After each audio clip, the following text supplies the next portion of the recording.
Halo, saudara-saudara. Jumpa lagi di The Soleh Solihun Interview. Kali ini bersama Afgan Syahreza. Assalamualaikum Waalaikumsalam. warahmatullahi wabarakatuh. Masih terlihat seperti orang baik ya setelah bertahun-tahun. Iya, alhamdulillah sih, kayak muka orang baik ya Kang. Kang Soleh juga Ah, kayaknya enggak gua. muka orang baik. Kan tadi cerita dapat peran di sebuah film karena terlihat baik gitu. Oh, Iya, tadi apa cameo jadi. iya, nggak usah diceritain takut nggak boleh. Iya, benar-benar nggak boleh benar. Tapi aslinya lu sebaik apa seorang Afgan itu? Mana gue jawab ya? Ya, kayaknya sih cukup baik-baik aja ya. Baik-baik aja sih Kang kayaknya. Orang ada yang pernah marah nggak sama lu langsung? Ada nyokap gua. Kenapa dia marah?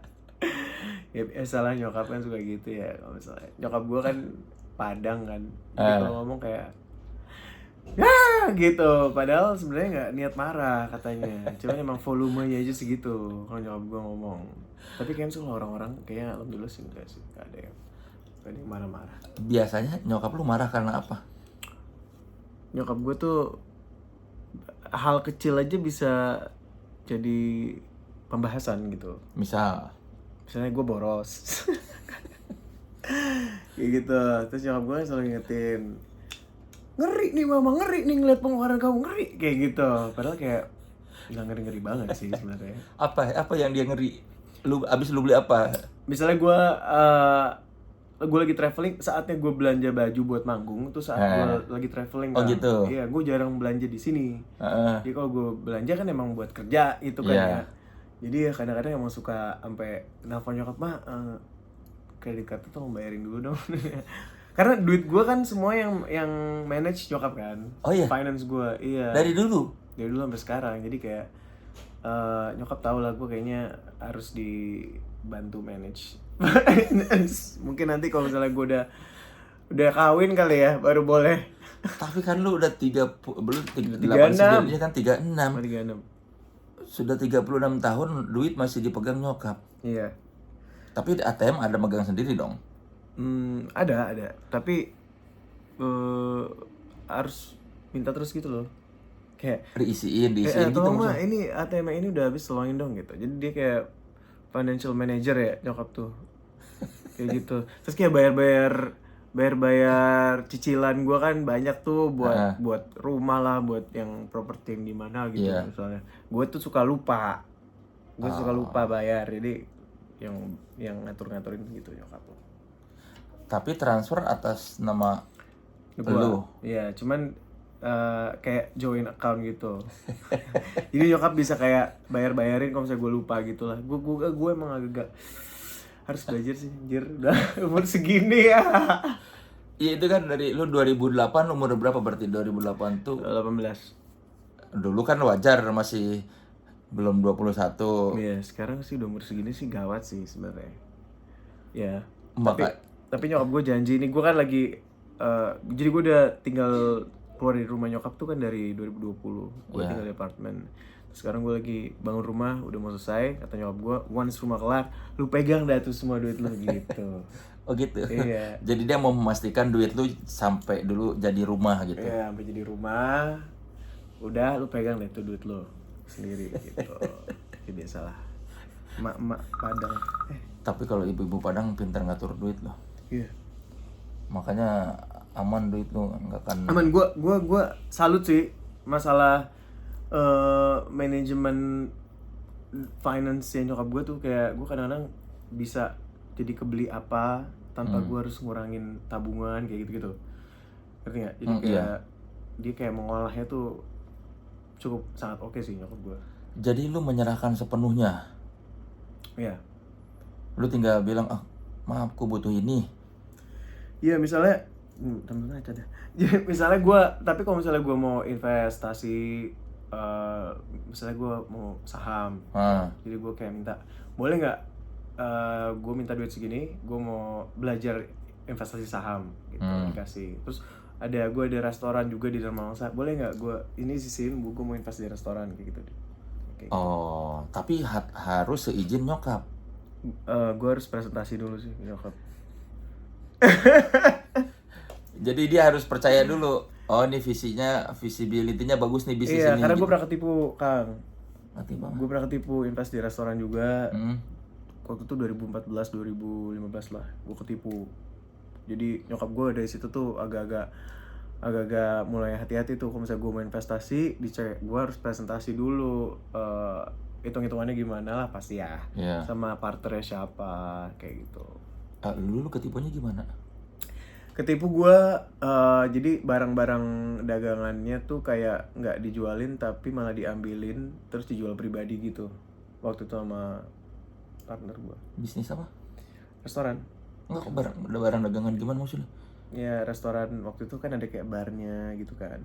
Heeh. Di kayak botol-botol alkohol tuh diambilin terus dijualin pribadi gitu. Oh. Nah tapi itu gara-gara itu gue jadi kayak sekarang ngerasa kayak kalau misalnya bisnis ada berbau alkoholnya sih gue jadi kayak mulai Enggak barokah gitu. ya kayak enggak deh, yang penting fokusnya kalau makanan ya iya makanan gitu. Iya. Gitu. Tapi ya ibu-ibu Padang kok mengizinkan lu bisnis alkohol, bisnis yang ada alkoholnya? Waktu itu kan bilangnya restoran and bar gitu. Hmm. Jadi di bawahnya restoran, di atasnya ada kayak barnya gitu. Iya.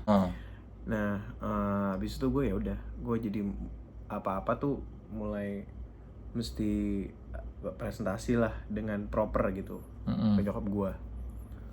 Orangnya lu tuntut nggak? Banyak banget nih yang kena rugi ya. Cuman udah pada kayak males gitu loh. Sebenarnya bisa sih dituntut, cuman kayak ya udahlah, gue ngerasa kayak apa ya, ya dari awal juga mungkin gue kontraknya juga nggak benar atau gitu, tapi gue lebih ke jadiin pelajaran aja sih, kayak mungkin emang bisnis yang ke situ jangan gitu. Tapi partnerannya banyak pasti kan kalau bisnis resto gitu. Banyak, ada banyak partner yang ketipu juga waktu itu. Sejak itu lo Anjir, gue pernah ngebahas ini. Gue gak pernah bahas ini sama sekali. Ini pertama kali gue bahas. kenapa nggak pernah? Kagak pernah ada yang nanya, Kang. Karena nggak ada yang tahu. Mungkin ya Enggak pernah ada yang nanya aja. Maksudnya di ini ya, di podcast atau di wawancara gitu. Iya. Tapi hubungan lu dengan si orang yang menipu lu tuh baik-baik aja sekarang? Enggak sih, udah gak berhubungan lagi. Iya, partner lu yang lain juga tidak ada usaha buat minta ganti ke dia gitu? Enggak.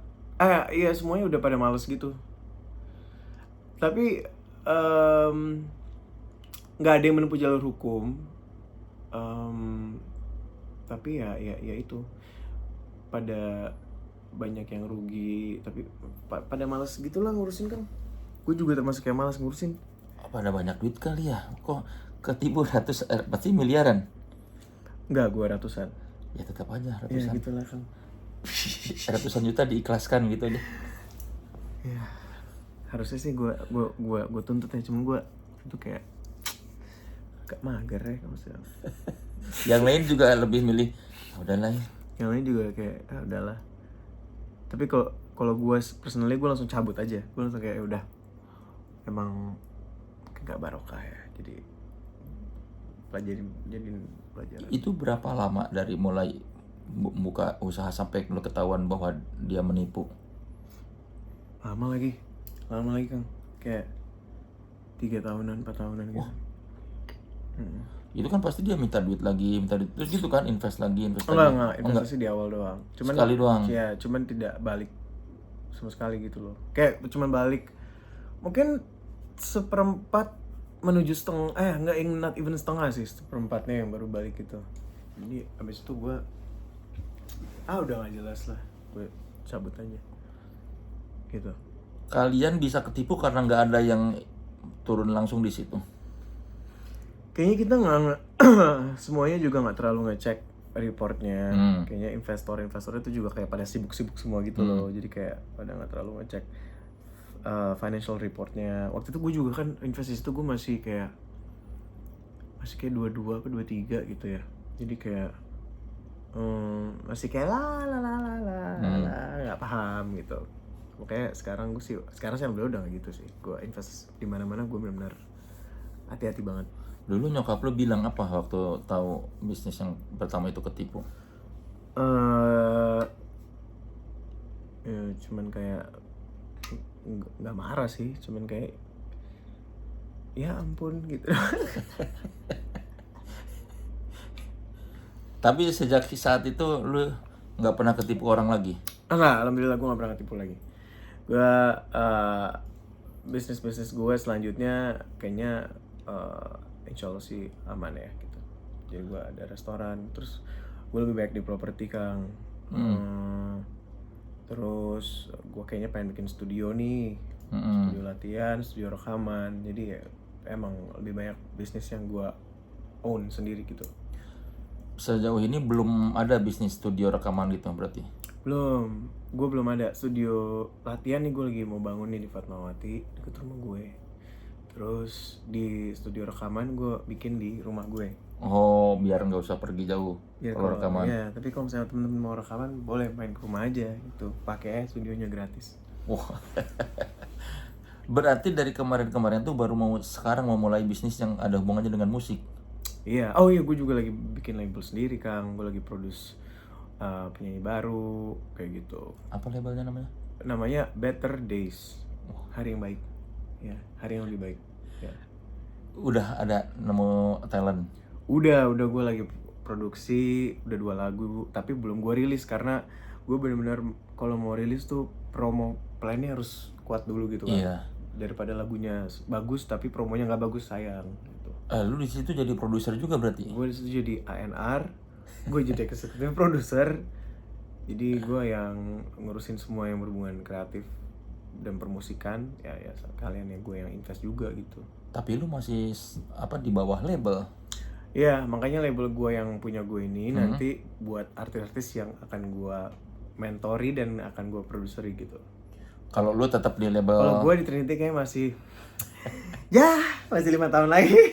Cuman gue senang sih kerja di Trinity. Banyak teman-teman gue yang udah indie bilang kayak, udahlah Gan, ini aja lah indie sendirian aja gitu. Join kita ke kiri gitu kan. Tapi mungkin kalau buat mereka itu works, tapi kalau buat gue masih ngerasa di major label tuh works buat gue kalau secara dinamika kerjanya gitu. Apa yang paling membuatnya berhasil? Pertama, satu visi gitu loh, satu visi. Gue kan juga bukan yang kayak, gue bisa nemuin tengah-tengah antara idealisme dan juga komersil gitu. Jadi masih sistemnya tuh masih ya memang fans gue kan cukup mess ya, gitu. Jadi kayak nggak yang niche banget gitu loh. Bisa indie mungkin kan emang udah tahu nih fans gue ini niche, gue gedein di sini. Kalau gue kan emang sangat lebar gitu ya fansnya. Jadi kerja sama Trinity gue cocok sih gitu. Jadi meskipun lu bikin label, lu tetap ada di bawah label ya, yang lain gitu. Iya. Lu bikin label tuh apa motivasinya? Karena gue ngerasa mau gue sampai ibaratnya gue nyanyi mungkin aktif tuh sampai berapa tahun lagi lah ya gitu. Maksudnya kayak gue sekarang udah 36. Terus gue mungkin ya 10 tahun lagi gue bener aktif gitu. Tapi setelah itu kan gue pengen ada apa yang gue lakuin ya gitu. Dengan pengalaman yang gue punya, apa yang bisa gue lakuin untuk membuka jalan buat penyanyi-penyanyi lain gitu. Dan gue pengennya sistemnya tuh lebih kayak fair gitu sih Kang. In terms of maksudnya kayak master lagu itu gue bener-bener ada jangka waktunya gue yang pegang, tapi setelah itu kalau misalnya artisnya mau beli masternya ada opsi itu kalau di label gue gitu. Nah ya itu yang sejauh ini kan paling 25 tahun ya kalau nggak salah ya. Iya, kalau gue mungkin malah kayak nggak selama itu ya, kayak mungkin kalau misalnya udah recoup atau udah untung lu tawarin. Iya gitu, jadi ada options. Atau bisa juga nanti dia punya setengah, gue punya setengah kayak gitu. Jadi kayak master kan gue sebagai penyanyi gue merasa bahwa master adalah aset utama kita gitu, karena itu adalah karya kita sampai selamanya akan ada kan gitu. Itu yang gue nggak punya sebenarnya, karena gue belajar dari pengalaman gue nggak punya master gue sama sekali kan. Ya, rata-rata semua orang juga kayaknya nggak punya. Kayaknya seumur hidup deh kalau nggak master. Seumur hidup nggak sih? Gue lupa ya hitungan itu. Ya kalau misalnya gue sama Trinity di album yang ini gue ikutan punya master, eksekutif produser di album yang retrospektif yang baru. Jadi gue punya ownership di masternya, tapi sebelum album ini ke belakang itu gue nggak ada yang gue punya masternya. Ya bahkan sekelas Taylor Swift pun kan harus ngerekam ulang gara-gara nggak punya masternya. Iya benar. Biar memiliki masternya kan. Iya. Itu makanya dia rekam ulang kan. Dia punya masternya sendiri. Iya. Oh makanya lu di Better Days ini pengennya lebih fair. Di Better Days ini gue pengennya artisnya tuh punya opsi juga kalau misalnya dia mau beli masternya gitu. Dan segala macam kekurangan di label akhirnya bisa lu terapkan di Better Days gitu. Hopefully, insyaallah ya kayaknya. Insyaallah. Selain master apa lagi yang pengen lu terapkan yang berbeda di label Better Days? Kayaknya gue lebih authenticity si artis ya. Kayak gak terlalu manufactured gitu kayak gue pengennya. Gue pengennya bener artistrinya mereka tuh keluar. Itu yang jadi kekuatannya gitu, bukan sekedar gimmick atau berapa banyak followers yang lo punya, atau misalnya kayak image branding lo. Ya itu memang harus dipikirkan ya, cuman yang pengen gue jadiin kekuatan utamanya adalah artistrinya si artis yang gue pilih nanti gitu. Bukan gimmick apa image dia gitu ya. Bukan gimmick atau image atau sesuatu yang manufactured yang udah kita pikirin lu nyanyi lagu ini aja deh, udah gue pikirin nih semua formulanya, nggak gitu. Pengennya sih nggak gitu ya gue. Lu pernah ada di fase itu nggak sama industri di manufacture seorang Afgan? Ada banget kan. Album pertama ya gue nggak bisa ya gimana ya. Album pertama gue kan membuka banyak jalan ya buat gue ya. Cuman memang pada saat itu gue tidak ada opini apapun lah untuk menentukan. Jadi gue benar-benar ngikut aja. Waktu itu gue album pertama kan first single-nya Terima Kasih Cinta. Nah itu memang pas awal gue ingin jadi penyanyi, gue nggak kebayang gue nyanyi lagu pop. Gue pengennya nyanyi lagu R&B soul. Tiba-tiba dikasihnya yang pop ballad abis-abisan gitu. Jadi masih ada pertentangan waktu di dalam hati gue, kayak gue inget banget gue sampai masuk rumah sakit karena gue kayak ngerasa aduh gue gak kebayang lagi jadi penyanyi pop gitu. Cuman pada saat itu gue mungkin nggak punya keberanian untuk stand up dan nggak ada pengalaman juga, jadi gue kayak udah go with the flow aja, udah gue ikutin. Ternyata meledak gitu. Ya waktu itu sih memang gue ngerasa 3 album gue itu lumayan manufactured ya. Tapi justru itu album-albumnya sukses banget. Iya kan, secara komersil gila-gilaan itu Terima Kasih Cinta meledak banget. Biasa. Memang itu indah banget lagu-lagu yang indah-indah. Gue bersyukur banget gue jadi penyanyi yang menyanyikan itu. Sekarang gue bisa embrace itu, Kang. Cuman dulu pas awal-awal ada kayak idealisme gitu loh, namanya juga kayak anak baru gitu kali ya. Iya kayak ada, ini bukan musikku gitu, ada perasaan itu. Iya, awal-awal. Tapi memang ya mungkin udah jalani begitu. Gue sekarang sih embrace, gue menikmati bahwa lagu-lagu itu yang bakal gue nyanyiin sampai akhir hayat gue gitu. Jadi udah. Iya, tapi nggak ada perasaan nggak mau menyanyikan lagu-lagu itu ya? Gue sampai sekarang nyanyi Terima Kasih Cinta masih. Gue udah 17 tahun, 20 tahun ini masih nyanyi lagu Terima Kasih Cinta sadis. Sekarang gue sangat menikmati nyanyi lagu itu gitu. Jadi ini kasus-kasus kayak gue ini emang lumayan jarang ya. Karena akhirnya ujung-ujungnya malah gue bersyukur gue ngikutin label gitu. Karena kan yang banyak kan adalah yang banyak kan ketika lu nggak ngerasa sesuai dengan hati lu, ngikutin label lu, malah abis itu lu jadi nggak suka sama karyanya atau tiba-tiba lu berubah, gue nggak mau nyanyi lagu itu lagi gitu. Kalau gue justru malah wah, gue bersyukur ya dulu gue dengerin gitu, ternyata memang jalan gue harus pakai lagu-lagu seperti ini. Iya, meskipun lu awalnya kayak kurang sreg, tapi pada akhirnya lu menerima kenyataan bahwa itu yang membawa lu ke industri ya. Iya, benar. Apa R&B dan soul tuh gara-gara dengerin siapa? Dulu kan gue ngefans sama Marcel, terus gue dengerin dulu kan zamannya Tompi, Glenn. Ya Glenn kan pasti ada balladnya juga, tapi entah kenapa almarhum Glenn tuh bisa musiknya tuh dibikin jadi ada soulnya, R&B-nya gitu, gue ngerasanya.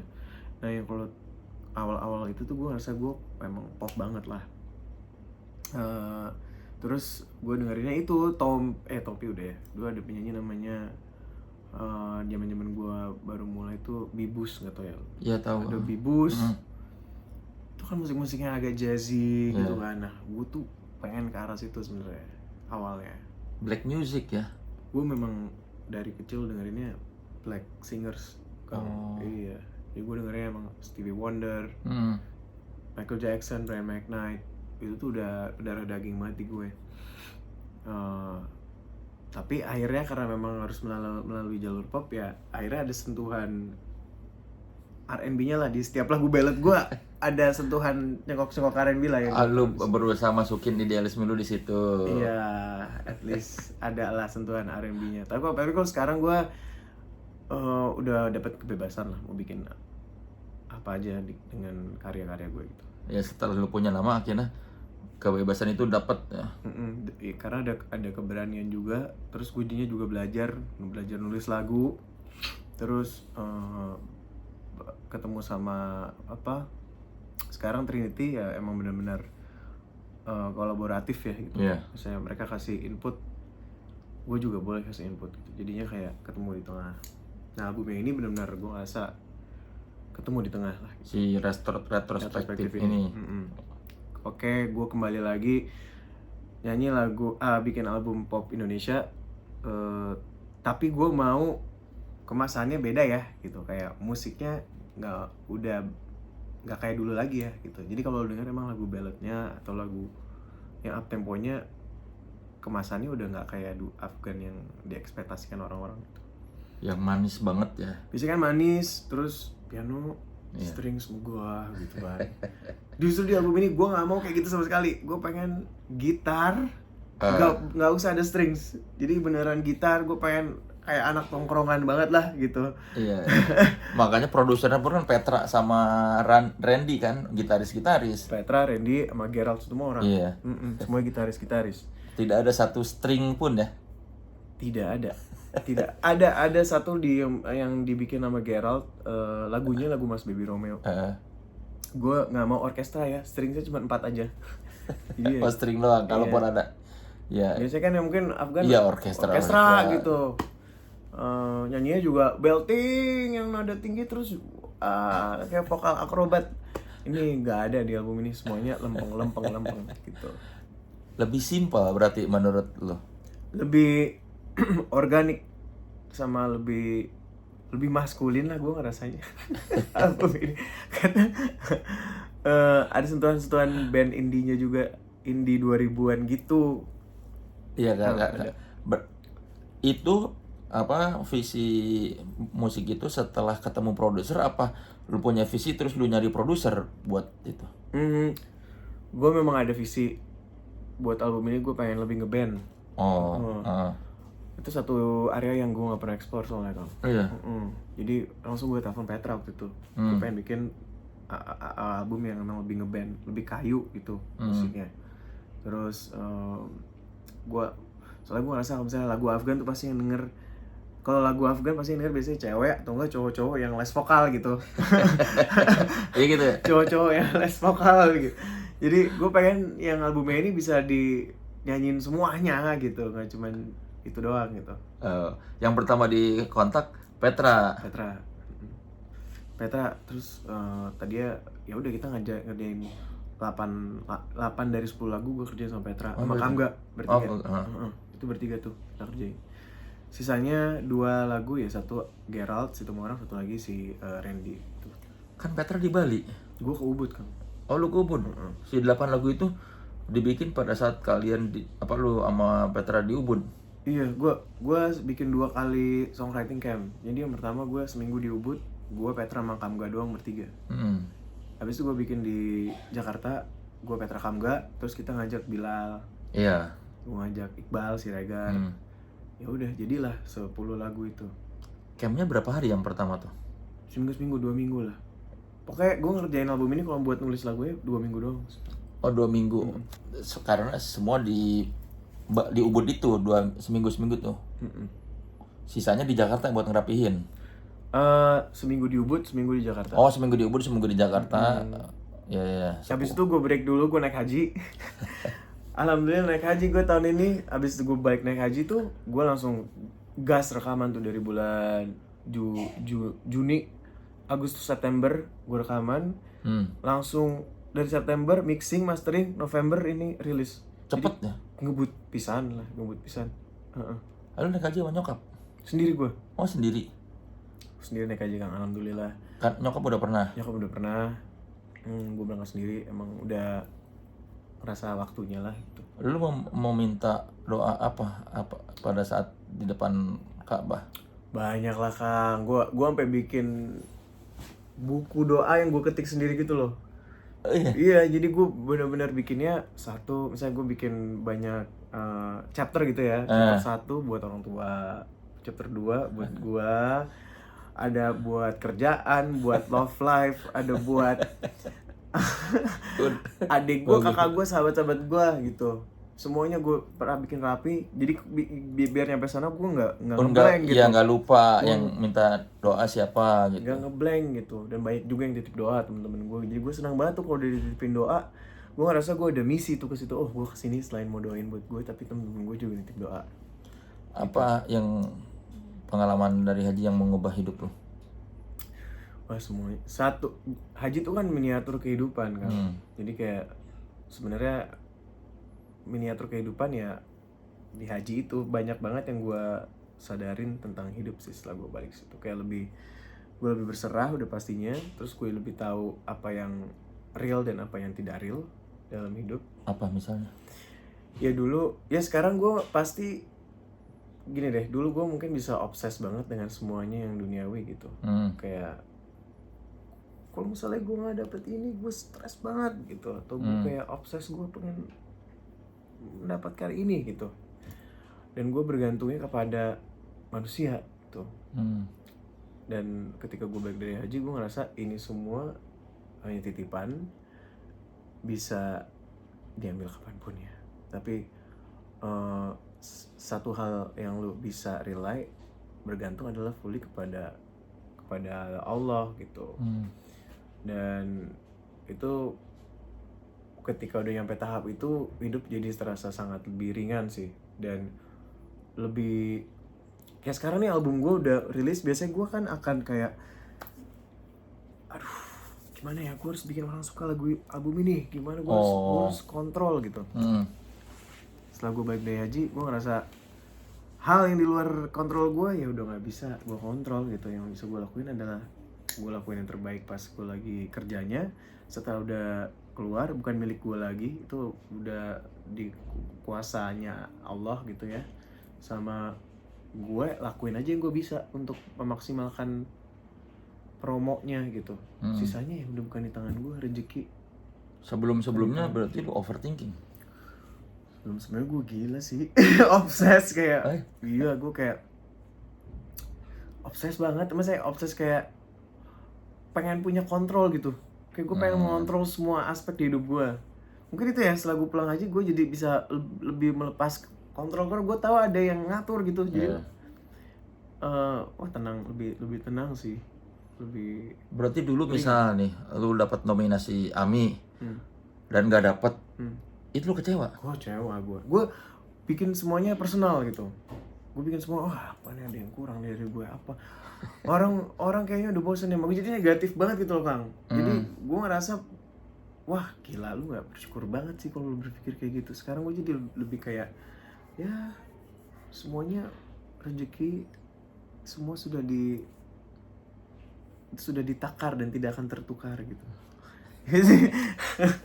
Ya, Jadi lebih santai aja gitu Kang sih Mas, tapi ya semua kerjaan dijalanin maksimal aja, ayo hajar promo di mana aja. Iya. Oke, let's go gitu.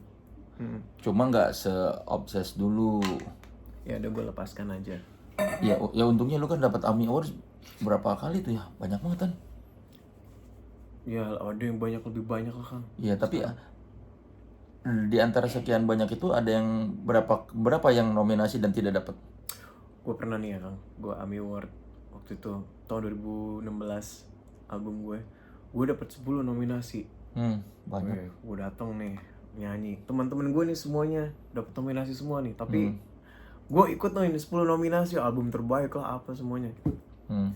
Gue pulang bawa 0 piala.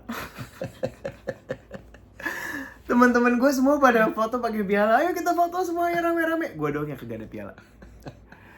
Tapi pada saat itu gue bener-bener anjrit, drop banget mental gue, kayak kayak gitu, kayak bener-bener langsung kayak negatif banget lah, negatif tinggi, kayak menurut gue itu adalah segalanya gitu di mata gue. Padahal kan ya gitu, sekarang mikirnya udah nggak gitu sih, alhamdulillah. Lu dulu merasa lu tidak cukup bagus gitu sebagai seorang penyanyi atau berkarya ketika nggak dapet 1 piala pun? Iya, gue langsung membanding-bandingkan kayak kenapa sih kok gue gini dia gitu, kayak gitu. Itu menurut gue itu pemikiran yang toxic buat diri lo sih.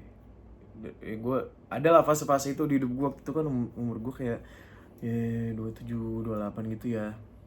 Makin kesini makin Berarti lu kompetitif? dulu ya. Dulu lumayan kompetitif sih. Iya. Melihat orang punya album di saat yang bersama dengan lu, berarti lu yang dulu tuh kayak wah, ingin membuktikan bahwa aku harus lebih laku.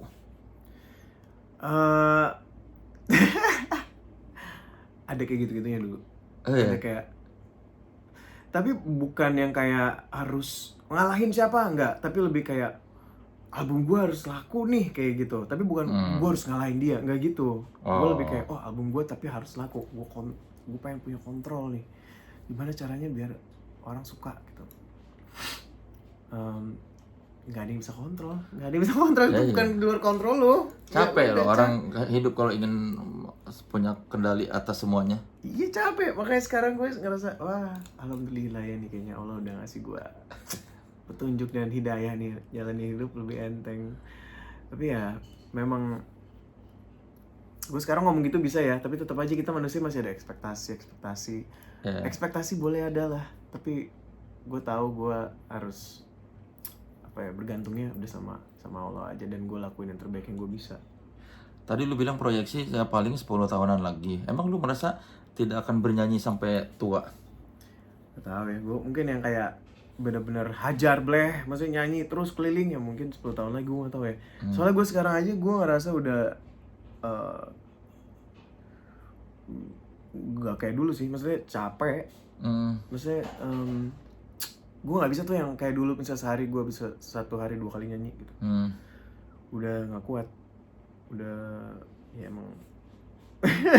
Sekarang gue lebih ya harus dia tahu batasnya aja lah, karena kan gue bukan mesin ya, gue ngerti nggak? Iya. Nyanyi gitu, kalau misalnya musisi mungkin bisa tinggal colok main gitu. Kalau gue kan dari sini ya, benar harus. Tapi lu masih bisa mencapai nada-nada yang tinggi yang seharusnya lu capai. Nah anehnya suara gue makin kesini makin tinggi. Oh iya. Iya, gue juga agak itu, gue sampai cerita ke Mas Indra Aziz, guru vokal gue kenapa ya kok gue semakin lama nyanyi suara gue makin tinggi, tapi rendahnya makin sulit. Kalau dulu rendahnya dapat banget, tingginya sulit. Sekarang tingginya lebih gampang buat gue daripada rendahnya gitu. Apa kata Indra? Emang udah nemuin nyamannya di situ tuh. Nyaman lu ternyata di teriak belting nada tinggi. Rendah lu tuh emang jadi salah satu yang harus lu latih lagi lah gitu. Gitu. Kalau dulu gua nyaman di rendah, makanya dulu Afgan kan kayak bukan cerita biasa misalnya kali ini ku sadari gitu kan. Jadi orang kalau ngomong penyanyi bersuara bass Afgan, padahal suara gue sebenarnya nggak bass, Kang. Suara gue tenor ya, tenor sebenarnya. Cuman dulu mungkin lebih belum kebuka kali ya tenornya apa gimana nggak tahu. Di retrospektif pengaruhnya apa? Kalau tadi lo udah menemukan lebih nyaman di nada tinggi, secara bernyanyi gimana? Secara bernyanyi di retrospektif gue memang tinggi sih. Tinggi banget. Gue kadang-kadang pas gue nyanyiin live, ya ini pas rekaman gue nggak mikir nih kalau gue akan nyanyiin ini live nih. Tinggi banget, tinggi. Terus nada-nada panjang gitu. Karena biasanya gue kalau udah nada panjang, gue akan kasih sedikit kayak gitu loh. Iya. Di album ini nggak ada, semuanya lurus gitu. Jadi satu hal yang baru juga buat gue sebenarnya. Apa itu arahan dari kamu nggak? Arahan dari, jadi gua Kamga Petra tuh emang dari awal kayak oke, ini kita nyebutnya diva moment lo nih. Lu biasanya kan nyanyi diva moment nih. Diva moment lo di album ini lu kurangin lah diva moment lo. Oh, diva moment tuh yang belting megah grande gitu. yang kayak mewah gitu. Itu dikurangin, justru malah pengen kasih lihat yang sisi raw-nya gitu. Jadi ada distorsi di suara lo, biarin aja, yang penting feel-nya dapet kayak gitu. Jangan terlalu lembut gitu ya. Yang terlalu lembut ya. Kayak ada sedikit sentuhan yang kasarnya tapi emang rasanya di situ. Ya, kayak gitu lah. Tapi malah terlalu semua tinggi-tinggi rata-rata. Tinggi, Kang. Wah. Ini gue baru 2 lagu nih yang gue nyanyiin live ya. Yang kacamata. Kacamata tuh ada tingginya tuh kayak memang aku yang salah, suka cari masalah, salahku setengahnya berharap pada manusia. Kayak gitu. Naik. Gue kalau pas live tuh gue paling deg-degan banget bagian itu. Takut ini yang meleset ya. Takut meleset atau itu gue jujur sih, kemarin gue nyanyi di AMI tuh gue bagian itu tuh gue bener mana apa. Kalau lagi nggak fit udah deh susah tuh nyanyi bagian itu. Bener-bener harus fit banget. Tapi ya lu pernah nggak nyanyi terus banyak meleset nah? Kalau gue lagi gak fit ya, kalau gue lagi capek banget, ya namanya juga manusia ya, maksudnya badan kan juga nggak bohong ya. Kalau gue capek, memang ada beberapa manggung yang gue ngerasa gue kurang maksimal gitu. Pernah ngeliat nggak di medsos ada misalnya orang posting, pas bagian lu fals? Nah, alhamdulillah nggak pernah ya, Kang. Cuman gue tuh bisa kalau misalnya gue udah lagi nggak fit, terus gue udah nada ini gue tahu gue akan susah, gue ngeles. Jadi gue kayak bikin nada lain yang kesannya gue improv gitu. Padahal emang gue lagi nggak nyampe. Gue suka begitu tuh. Jadi orang nggak akan ngedenger lu fals atau meleset ya? Iya, karena gue ngeles gitu. Jadi penyanyi harus bisa ngeles juga tuh. Penting tuh buat situasi-situasi yang udah kepepet. Karena lu menyadar bahwa ini nggak akan nyampe. Iya, benar. Bahwa ini gue lagi nggak fit nih. Oke, bagian ini gue ngeles. Dan itu terjadinya sepersekian detik sebelum bagian itu gitu. Oke. Berarti kalau kita lihat ada Afgan, kok nadanya improv berarti lagi capek ya? Lagi capek. Gitu kan. Retrospektif kan melihat ulang ya, retrospektif itu. Melihat ulang, benar. Iya kan artinya kan. Bener. Apa yang ingin lu lihat ulang? Ya apa yang sudah terjadi aja di hidup gue, mungkin setahun 2 tahun belakangan lah. Karena kebanyakan gue ngerasa di umur kemarin 35 tuh, gue banyak yang bilang juga sih umur 35 tuh benar-benar turning point-nya hidup lo gitu katanya ya. Kalau gue ngerasa memang iya. Karena pas 35 banyak banget kayak semesta ngasih unjuk gue hal-hal yang menyadarkan gue lah untuk merubah diri gue gitu. Jadi lebih baik lagi hopefully ya gitu. Jadi banyak pelajaran-pelajaran yang berat juga yang gue alamin di umur 35 itu. Nah, album ini tuh tentang itu sih, lebih kayak bagaimana menerima kesedihan, bagaimana menerima kesepian dan menikmatinya, terus bagaimana kita bisa melepaskan apa yang tidak seharusnya menjadi milik kita, terus menghargai menghargai sunyinya hidup kita kayak gitu. Itu hal-hal yang gue belajar di umur 35 sih. Emang pelajaran berat apa yang lu dapatkan?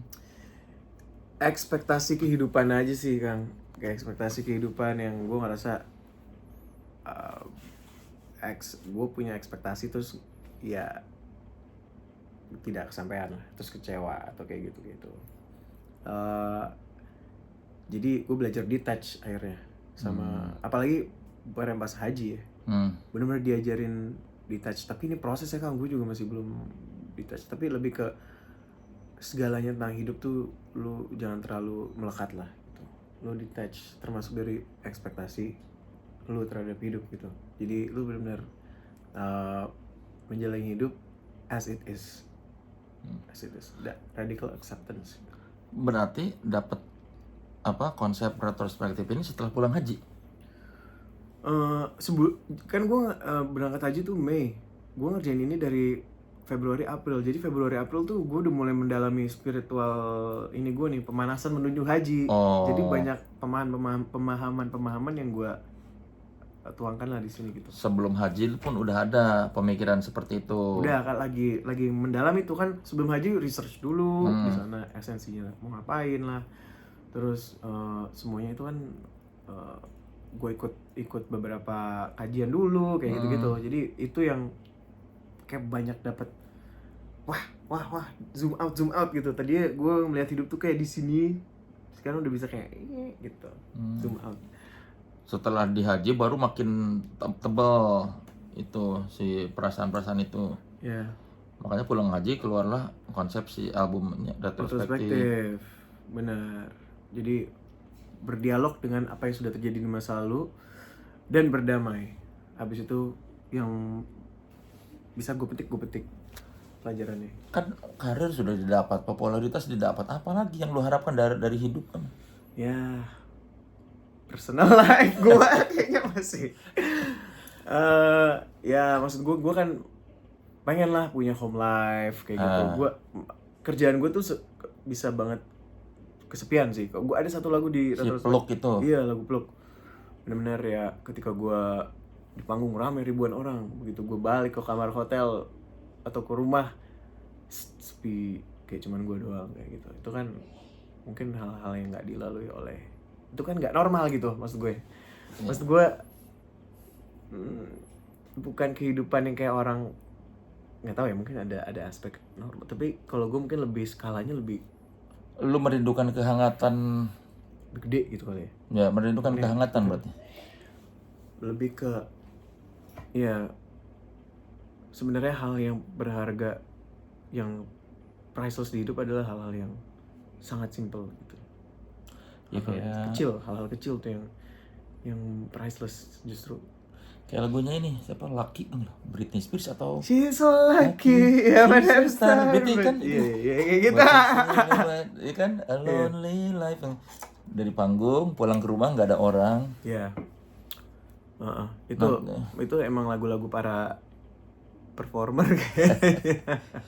Nah, nanti kalau lu udah punya rumah, keluar dari rumah makin sepi dong pulang. Makin sepi makanya.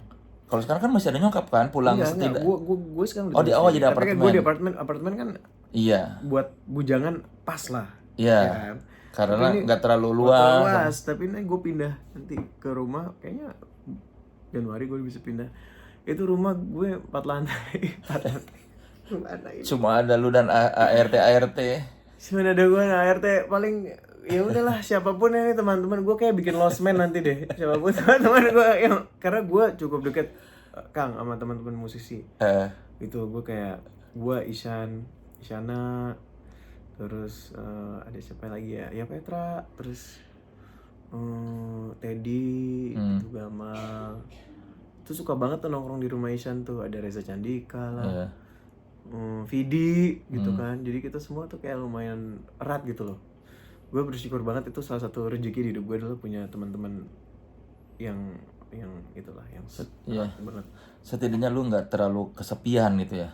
Iya, gue misalnya gue lagi kayak anjir sepi pisan ini, telepon aja kayak di mana Inyo atau di mana Vidi, Dix gitu.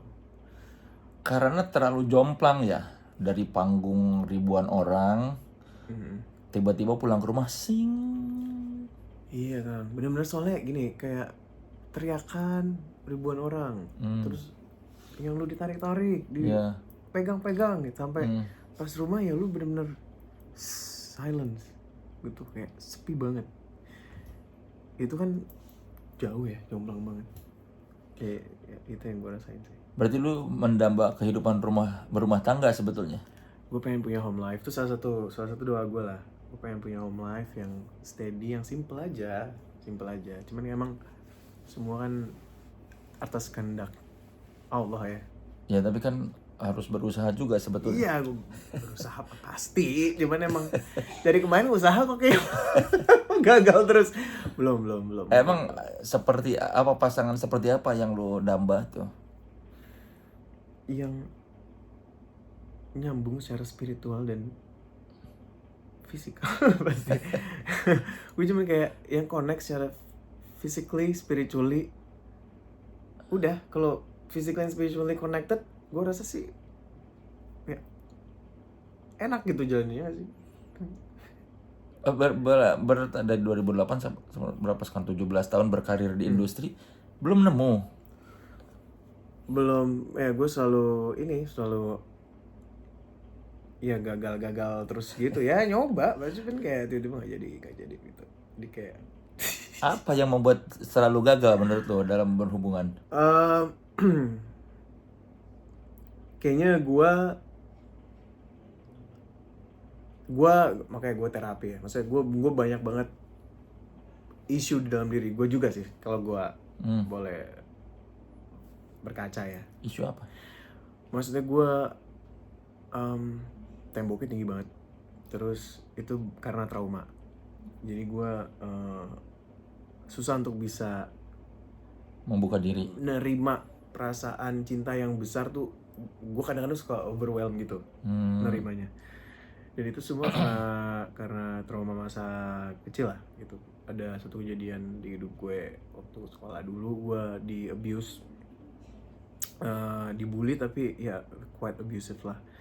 Jadi dari situ tuh gue bener-bener tembokin diri gue karena gue berusaha untuk melindungi diri gue. Nah itu tuh terpancar di personal life gue gitu. Makanya abis itu gue ikut terapi, gue bisa lebih membuka diri. Sekarang gue lebih relax sih Kang. Dulu gue mungkin nggak bisa ngobrolin kayak hal kayak gini gitu. Sekarang gue bisa lebih relax.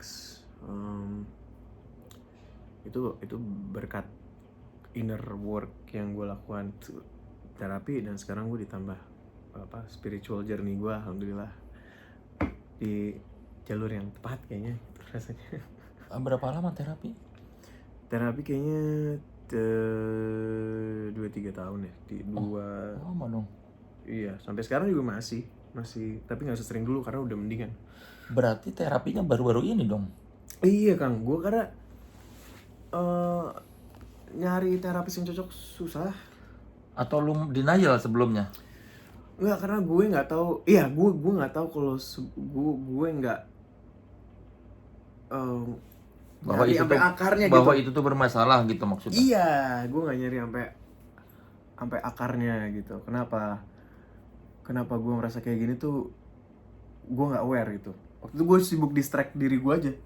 Ya kan orang kalau udah berani pergi ke terapi berarti sudah menyadari ada yang salah. Ada masalah dalam hidupnya kan. Berarti selama ini lu merasa? Selama ini gue nggak nyadar. Gue mulai terapi tuh karena kecemasan gue tuh udah berlebih sih. Maksudnya gue punya anxiety itu udah berlebih. Sampai mengganggu? Sangat mengganggu sampai gue sempetnya nggak bisa nih, ini tembok gue tinggi banget lah, sampai gue nggak bisa connect sama teman-teman terdekat gue gitu.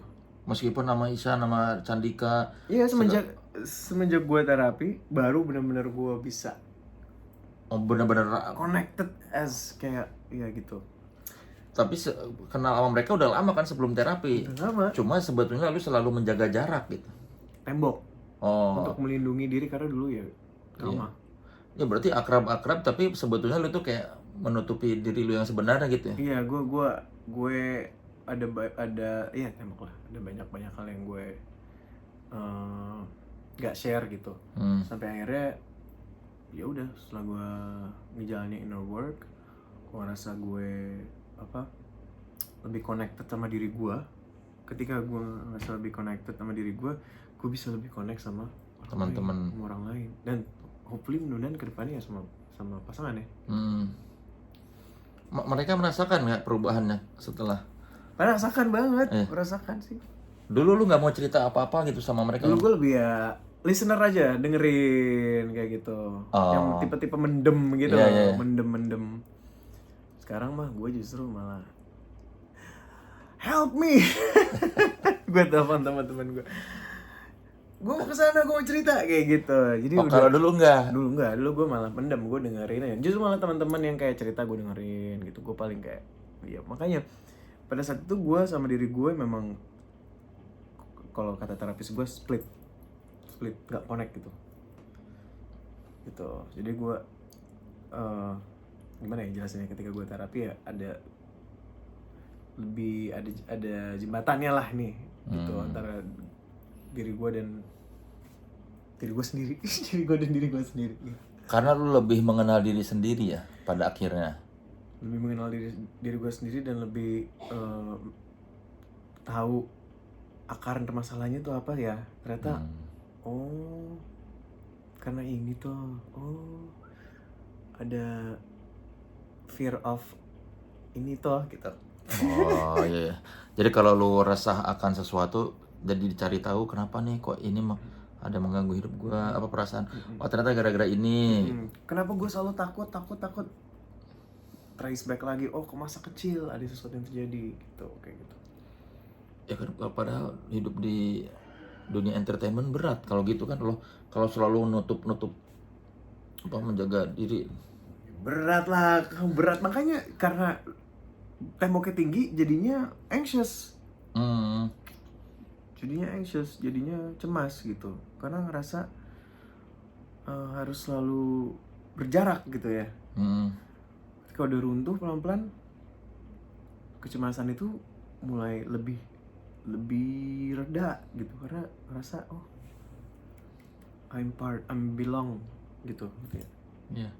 Berarti kalau gitu lagu-lagu lu yang sebelumnya lu nyanyikan itu, apakah lu menyanyikan dengan sepenuh hati atau bagaimana setelah lu mengenal diri sendiri? Setelah gue terapi, tadinya lagu-lagu gue sebelumnya itu memang lebih banyak kan diciptain sama pencipta lagu ya. Gitu. Jadi gue emang sebagai vokalis lah di situ. Gitu. Nah, gue kan mulai bercerita hidup gue yang benar-benar personal kan di album yang, ya mungkin album yang ini ya, yang bahasa Inggris. Si Wallflower itu. Wallflower juga nggak terlalu deep ya, yang benar-benar deep banget ini albumnya ini ya, secara dewasa gitu. Jadi gue sekarang setelah udah terapi, gue udah spiritual journey gue jalanin, gue punya bisa memberikan makna yang lebih dalam terhadap lagu-lagu gue yang dulu gitu. Kayak gue bisa nyanyiin Buku Cinta Biasa tuh buat diri gue, atau gue bisa nyanyiin Terima Kasih Cinta tuh buat Tuhan, kayak gitu loh. Jadi bukan nggak sekedar buat pasangan, tapi kadang-kadang gue nyanyiin itu buat diri gue. Untukmu aku bertahan, gue ada lagu Untukmu Aku Bertahan, gue nyanyiin tuh buat diri gue bertahan kayak gitu. Jadi kalau banyak pemahaman yang agak-agak lebih lebar lagi gitu. Makanya di album ini lu berani bilang soal kesepian tadi, soal di lagu Peluk gitu kan? Iya, di lagu Peluk tuh gue bilang bahwa ini liriknya adalah meriah malam dengan kalian berakhir di 1 jam lalu dan kembali sendiri dengan keberuntunganku, kayak gitu. Itu kan kayak itu Kamga ya, ini bantuan Kamga juga. Kamga gila sih nulisnya. Wih, gue nggak akan bisa kalau nggak ada Kamga. Jadi ya kayak gitu-gitu kan nggak pernah gue ceritain ya sebelumnya. Makanya fans gue juga banyak yang kayak, ya Allah Agan, kayak pada ternyata selama ini gitu ya. Selama ini terus pada komen kayak jangan pernah ngerasa sendiri ya, ada kita kok gitu. Jadi sekarang setiap ketemu gue semua minta peluk-peluk ya, karena dia tahu gue kesepian. Ternyata selama ini idolanya punya ini ya. Iya, kesepian. Tapi ya gue ngeliat banyak juga sih yang ngalamin itu, yang seprofesi sama gue banyak. Iya, rata-rata yang gua wawancarai banyak masalah hidup. Iya banyak. Si kacamata itu kan kayak lu sudah berkorban buat orang tapi Iya. ternyata hasilnya gitu. Orangnya ya, kalau gue sih kacamata tuh lebih kayak lagu gimmick gitu, karena gue kan udah nggak berkacamata lagi nih, Dari lasik. jadi lasik. Nah dia lagu ini kan gue kembali berkacamata gitu, karena Oh, ini adalah kembalinya Afgan yang versi dulu bikin kacamata. album Indonesia gitu, ya udah berkacamata. Jadi dari situ aja. Nah kalau untuk lirik kayak apa, merubah diri kita untuk orang lain tuh sebenarnya lebih ke dari si Iqbal tuh, dari si Iqbal Siregar, dia ngasih ide itu. Tapi yang gue relate di lagu itu adalah itu, memang aku yang salah, suka cari masalah, salah aku setengahnya, berharap pada manusia, kecewa akhirnya. Gue ngerasa di situ gue relate, karena ya kunci kekecewaan adalah ketika lo berharap pada manusia. Iya. Katanya seperti itu ya. Gitu. Makanya itu lagu keberapa yang diciptakan di retrospektif? Itu kayak udah tengah-tengah tuh, mungkin lagu ke-7 kali ya. Lagu ke-7 itu gue bikinnya udah di Jakarta tuh. Oh, udah di camp Jakarta. Yang di Ubud, lagu Peluk di Ubud tuh. Cocok ininya ya, tempatnya Iya. kayak lebih dalam. Udaranya beda kali ya di Ubud ya, jadi lebih mana hujan-hujan lagi gitu. Kayak ya pas lah bikin lagu itu. Kacamata, terus si Peluk, Sekarang ada Sampai Jumpa yang baru. Sampai Jumpa. Itu tentang apa? Sampai Jumpa tuh lebih kayak ya itu lagu hasilnya hasilnya dari obrolan gue sama Petra. Kita sempat ngobrolin di balkon lah sampai jam 3 pagi, ngobrolin tentang semua hal yang sulit di hidup emang harus terjadi gitu. Termasuk juga lu harus melepaskan itu, tapi part itu memang harus terjadi di hidup lu untuk lu bertumbuh gitu. Dari ide itu ya udah kita tulis tentang mungkin memang harus terjadi walaupun tersakiti. Ya emang harus terjadi, harus dilewatin, harus sakit dulu. Dan perpisahan itu bukan akhir dari segalanya gitu. Perpisahan justru malah bisa menjadi gerbang lah untuk lo bertemu dengan sesuatu yang lebih bermakna di waktu yang selanjutnya gitu. Waktu setelahnya. Sampai Jumpa baru 3, terus Peluk, Kacamata, Sampai Jumpa. Kacamata Sampai Jumpa, Peluk baru 3 nih. Terus ada bentar ya gue lupa, ada Tak Ada Rencana. Tak Ada Rencana tentang apa? Tak Ada Rencana tuh itu kayaknya lagu fantasi gue ya. Ketika lu tidak berencana, tiba-tiba hari itu lu jatuh cinta, ketemu orang yang lu tunggu-tunggu gitu. Kayak tak ada rencana, hari ini ku jatuh cinta, liriknya gitu. Ini kayak katanya orang sih gitu ya, nggak tahu lah Kang, lu gimana Kang? Iya, nggak direncanain kalau jatuh cinta. Nah makanya itu gue berharap tuh gitu. Belum pernah lo jatuh, lu pernah jatuh cinta banget nggak sih, beneran jatuh cinta? Pernah, tapi kayaknya iya. belum ada yang aku juga bingung ya. Ya pernah. Yang beneran lu rasa ini kok jatuh cinta nih, bukan sekedar. Ya pernah. Tapi ternyata dalam hubungan tuh kan cinta aja tapi tidak cukup ya. Banyak elemen lain tuh yang harus yang waktu itu gue belum paham. Cuman ya lagu ini emang strictly tentang ya lu menjalani hari-hari sepi lu, tiba-tiba jatuh cinta. Ini ada apa nih? Kok gue ngeliat lu, gue tahu lu orangnya tiba-tiba ya. Kok gue percaya lu orangnya ya. Tak ada rencana hari ini gue jatuh cinta gitu. Tiba-tiba lu tahu bahwa dia itu yang lu cari. The one. Ya. Gitu. Terus ada apa lagi ya?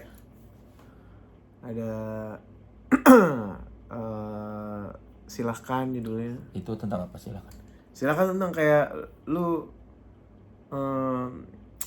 menyudahi sesuatu yang hubungan yang melelahkan gitu. Kayak silakan lu pergi, karena gue lebih memilih diri gue daripada gue mesti lelah ngejalanin hubungan kayak gitu.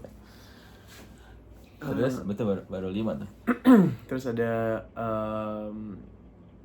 gue cuma tahu deh tadi ya. Sebentar tuh lebih kayak ketika lu punya firasat nggak enak bahwa lu harus firasat itu bilang bahwa kayaknya ini it's not meant for me deh, harus gue lepasin.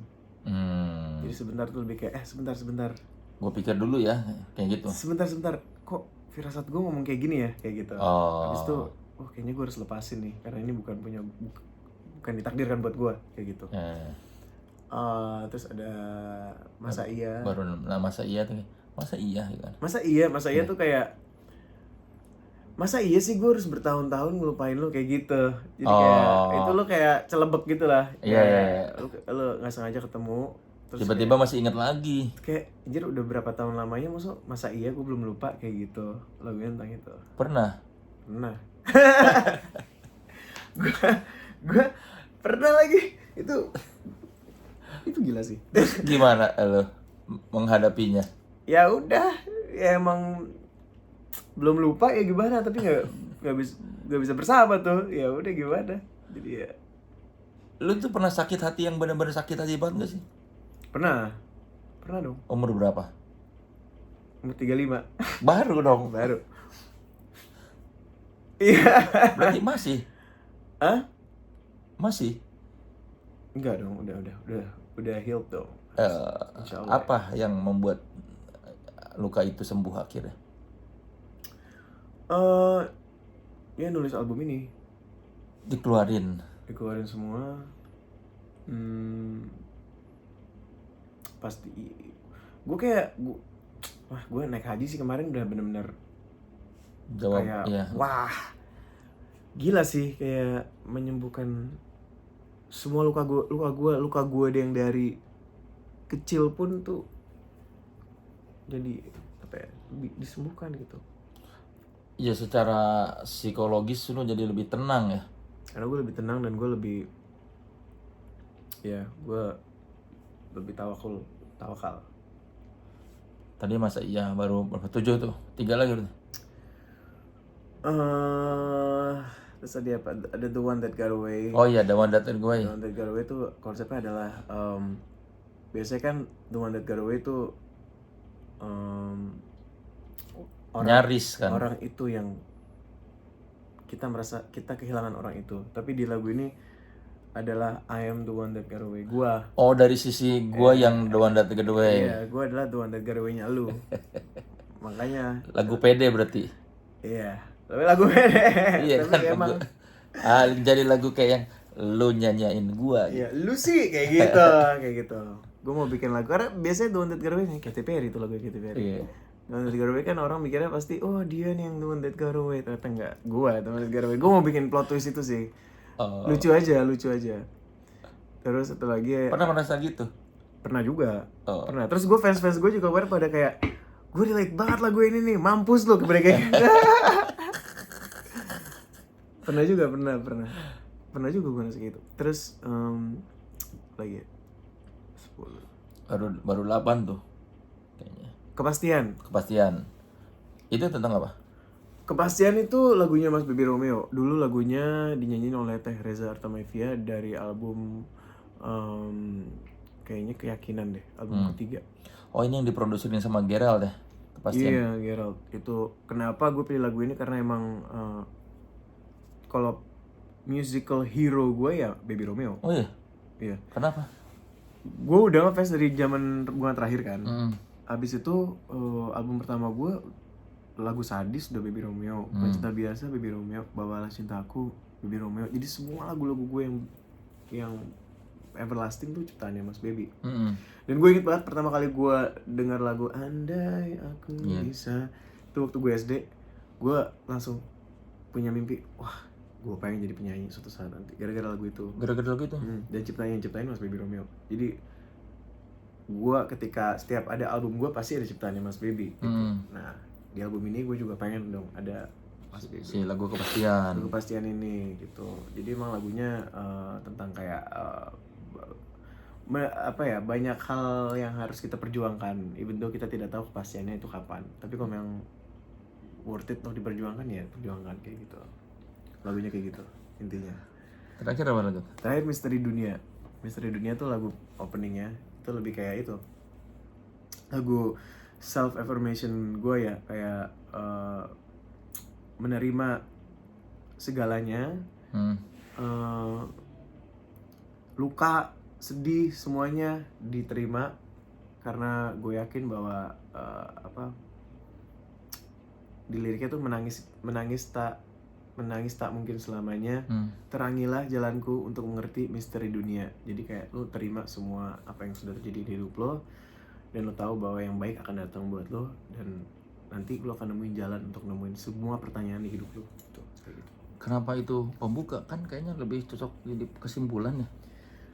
Iya, juga kesimpulannya terakhirnya gue ngerasa cocok jadi pembuka karena kita buka dengan optimisme dulu, karena nanti lagu selanjutnya lo akan ada ragu kayak gitu. Tapi itulah kehidupan, kadang lo optimis, tiba-tiba lo ragu lagi, tiba-tiba lo kesepian. Nah, lagu terakhirnya tuh peluk tuh, karena gue pengen fans gue tahu bahwa terakhirnya ya memang ya itulah, itu yang paling personal soalnya buat gue. Karena ditutup dengan peluk ya, jadi lagu terakhir peluk yang paling personal.